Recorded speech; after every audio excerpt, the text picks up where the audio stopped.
stood in my kitchen, the phone pressed so hard against my ear it hurt. The linoleum floor was cold under my bare feet, and the smell of chamomile tea lingered in the air, mocking the storm brewing inside me. My mother's voice, polished and sharp like a blade wrapped in velvet, sliced through the silence. "Angela, honey, I think you should sit this one out. Your vibe? It just doesn't match Chloe's modern energy. You know how it is." I froze. The words didn't just sting, they gutted me. My heart thudded, loud enough to drown out the ticking of the old clock on the wall. I opened my mouth to speak, but nothing came out, just a shallow breath, like I'd been punched in the chest. My mother kept talking, her tone light, as if she were discussing the weather or what wine to pair with dinner. "It's just easier this way. Chloe's used to a certain aesthetic. We don't want her to feel uncomfortable." Uncomfortable. The word landed like a brick. I, Angela Harper, the woman who'd spent weeks planning our family's grand reunion, booking the lakeside estate, curating the menu, even picking out navy and silver decor to honor our family crest, was being told I'd make someone uncomfortable. Not just anyone. Chloe. My brother Ethan's influencer girlfriend, with her perfect Instagram grid and her 1,000,000 followers who worshipped her every selfie. I was being erased because I didn't fit her filter. I sank onto a stool, my long skirt catching on the edge. The phone trembled in my hand. "Mom," I managed, my voice barely a whisper. "I organized everything. I've been working on this for months." "Oh, sweetheart," she said, and I could hear the fake pity, the kind she used when she wanted to sound caring but didn't mean it. "You've done so much, and we appreciate it. But this is about the family's image. You understand the family's image." I wanted to scream. I wanted to tell her that I'd built a multi-million-dollar fashion empire in my garage while they were busy posing for likes, that my designs were in vogue, that I employed 30 people, that I'd bought a building downtown with cash. But I didn't, because deep down, I was still the quiet girl from coastal Maine, the one who'd spent her life trying to earn their love, only to be told she was too frumpy, too old-fashioned, too wrong. I hung up without saying goodbye. The phone clattered onto the counter and I stared at it like it might bite me. My kitchen, my sanctuary, felt suddenly foreign. The handmade curtains, the chipped teapot I'd inherited from my grandmother, the stack of fabric swatches on the table, they all seemed to mock me now. I'd built a life I loved, a quiet life, but to my family it was a failure. I was a failure. The reunion was a week away. For months, I'd poured my heart into it, dreaming of a weekend where I'd finally feel like I belonged. I'd imagined my parents, Margaret and Thomas Harper, smiling at me with pride instead of judgment. I'd pictured Ethan, my golden boy brother, clapping me on the back instead of rolling his eyes. I'd even hoped Chloe, with her glossy hair and her curated life, might see me as more than the weird sister, but now that dream was ash. They didn't just exclude me, they erased me.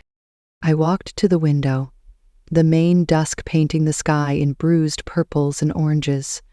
The ocean churned in the distance, restless, like it knew the chaos in my chest. I pressed my forehead against the cool glass, my breath fogging it up. I was 42, single, childless, and successful beyond anything my family could imagine. Yet here I was, crying over a phone call like I was 16 again, when they'd banned me from my cousin's wedding because my handmade dress didn't fit the black tie aesthetic. That memory hit hard. I was back in my childhood bedroom, staring at the lavender gown I'd spent weeks sewing, my fingers raw from needle pricks. My mother had walked in, taken one look, and laughed. "Oh, Angela, you look like you're auditioning for a community theater production of Little House on the Prairie." My father, silent as always, had just shaken his head. Ethan, only 9 then, had snickered from the doorway. I'd cried myself to sleep that night, promising I'd never let them make me feel small again. But I had, over and over. I turned away from the window, my reflection catching in the glass. No makeup, hair in a loose bun, a soft beige sweater over a long skirt. I looked like me. Simple, real. But to them, I was an embarrassment, a relic. The Harpers were all about flash. Instagram posts of their yacht parties, their charity galas, their perfect lives.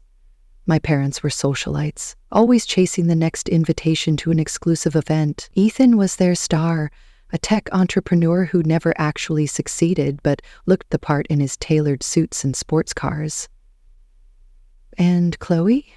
She was their dream daughter-in-law, a walking billboard for modern glamour. I was the odd one out, the one who'd rather read a book than post a selfie, who'd rather sew than shop. I grabbed my coat and keys, needing to move, to breathe. The air outside was sharp, salted by the sea.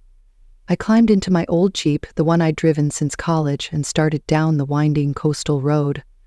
The radio played some country song about heartbreak, and I turned it off. I didn't need a soundtrack to feel this pain. The road was dark, the pines looming like silent judges. I drove faster than I should have, the tires humming against the asphalt. I wasn't sure where I was going, just away. Then the storm hit. It came out of nowhere, a main squall that turned the sky to ink and the road to a blur. Rain hammered the windshield, wipers useless against the deluge. My hands gripped the wheel, knuckles white. I should have pulled over, but I was too raw, too reckless. My mother's words looped in my head. Your vibe doesn't match. We don't want her to feel uncomfortable.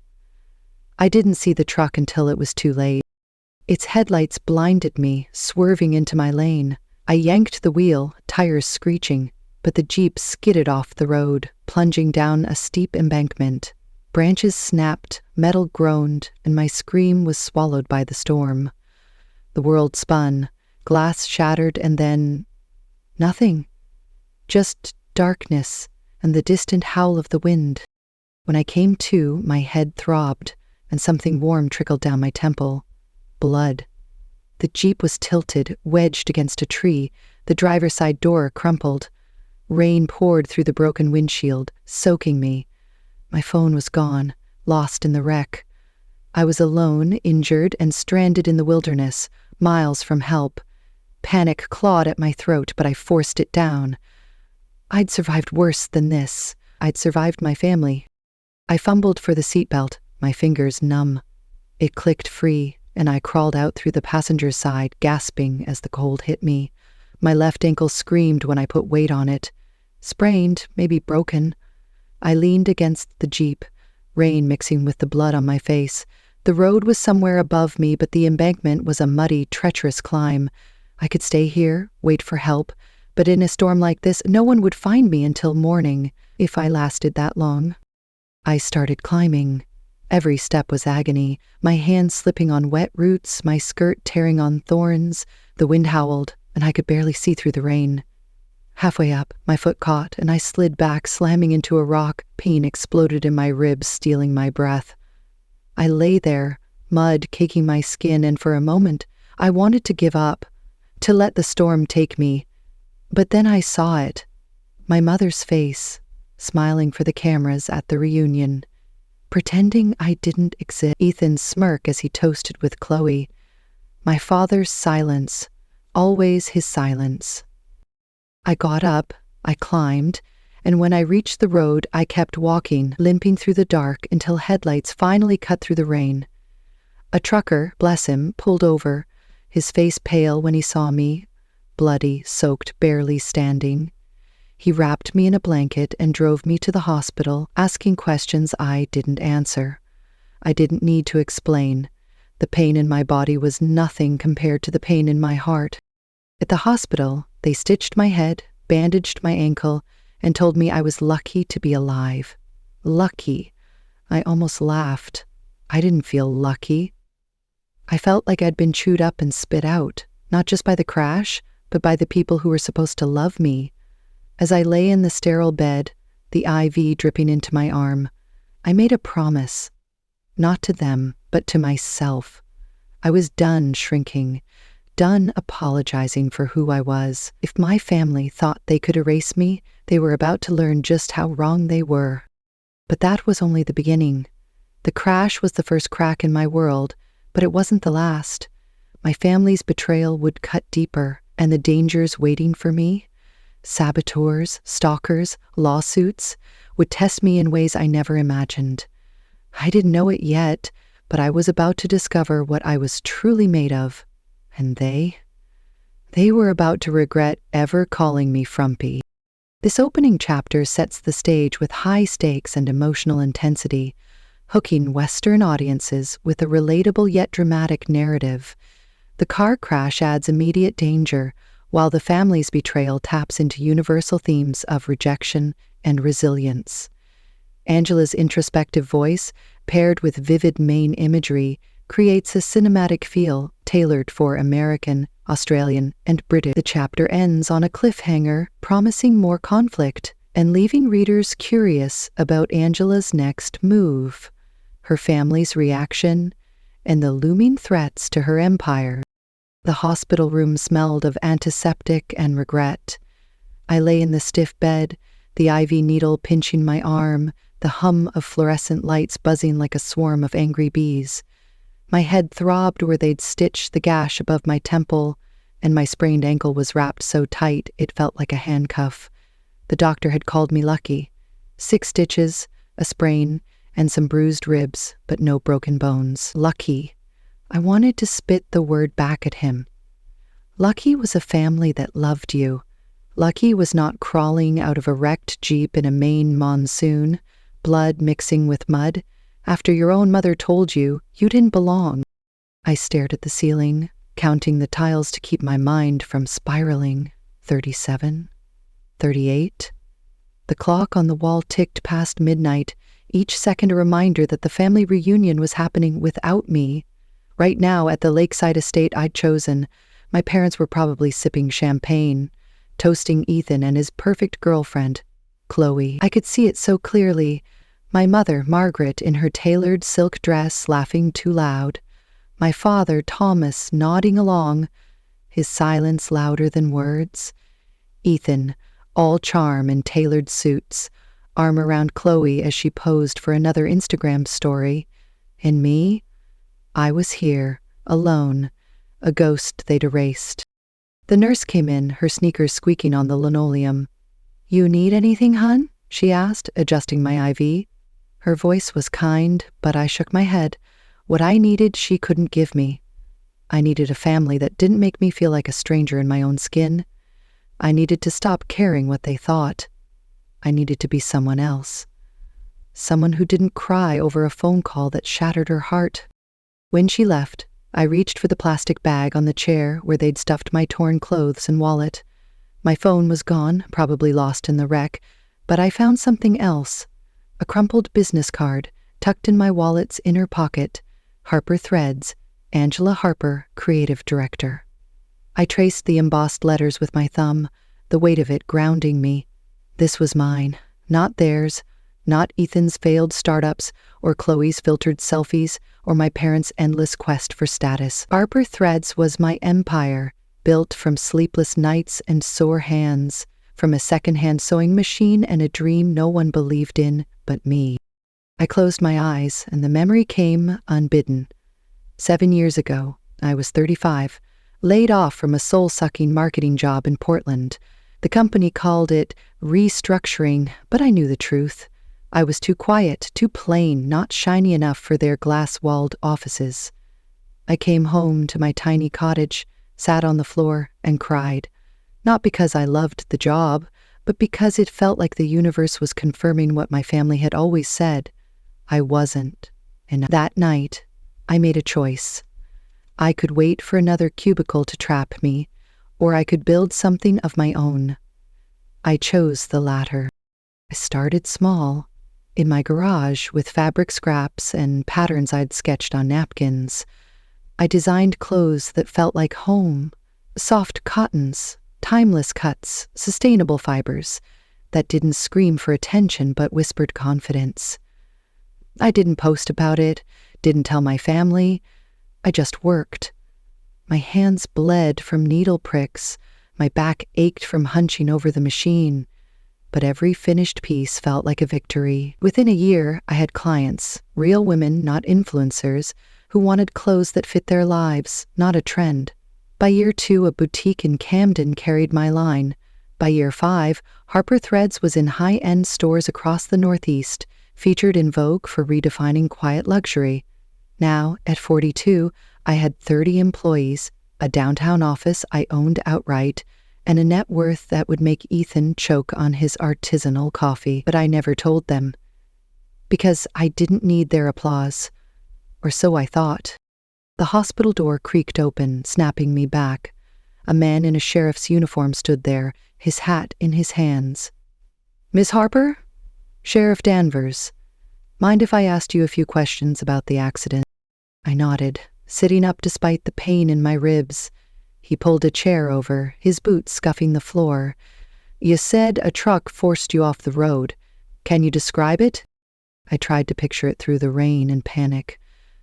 "Big, maybe a pickup, dark color, black or navy, high beams. It swerved into my lane like they didn't see me." My voice shook and I hated it. "I didn't get a plate number, it was too fast." He scribbled in a notepad, his brow furrowed. "We found your Jeep. Totaled. You're damn lucky to be here." There was that word again. "Problem is, we didn't find any skid marks from another vehicle. No witnesses either, not in that storm. You sure it wasn't just the weather?" I stared at him, my stomach twisting. "I know what I saw. Someone ran me off the road." But even as I said it, doubt crept in. Had I been too distracted, too raw from my mother's call? Was I imagining things?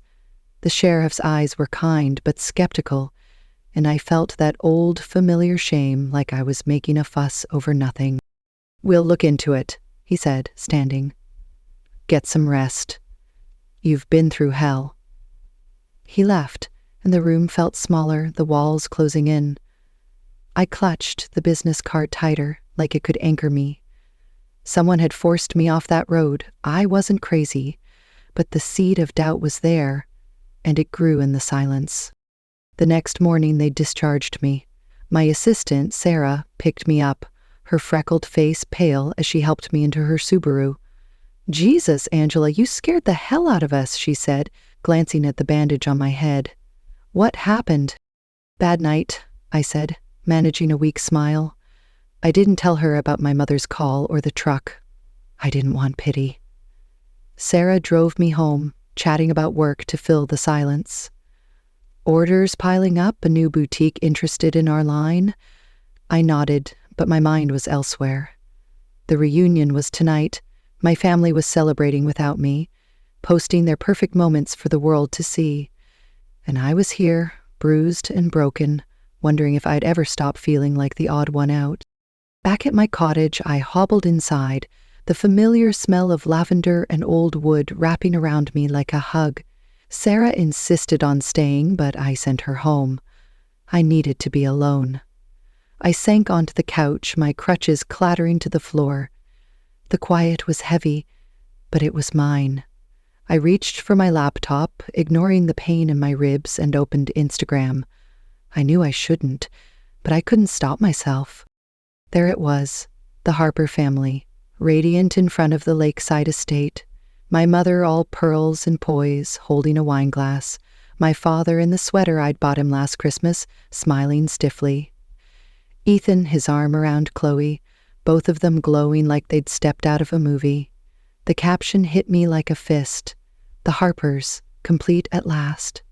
I read it again, then again, each word a needle in my chest. Complete without me.